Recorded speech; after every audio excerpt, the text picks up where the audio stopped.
A ward at the Bentiu State Hospital in South Sudan, mothers cradle frail children, many too weak to cry.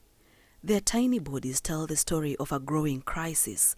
For nearly a month, intensified fighting between government troops and rival militias along the White Nile has blocked all humanitarian access to Upper Nile, a region already reeling from high levels of malnutrition.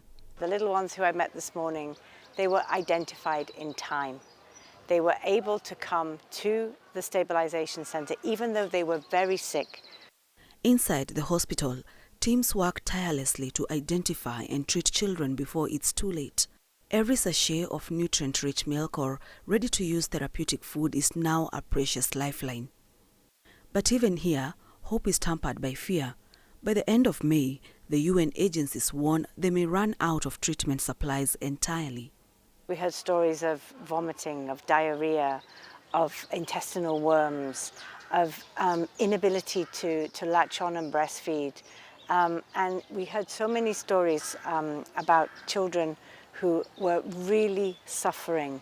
And if they hadn't got treatment, if they hadn't got the right counselling, if they hadn't got the right support, if they hadn't had that therapeutic feed, if they hadn't had that ready-to-use therapeutic foods, they may not have made it.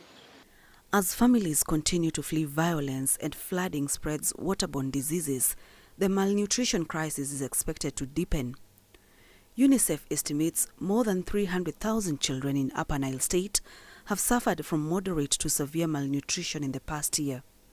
Without urgent intervention, tens of thousands of children could be left with no access to treatment, risking the lives of young ones in the East African country still struggling to rebuild after decades of war. Sharon Baranga, CGTN.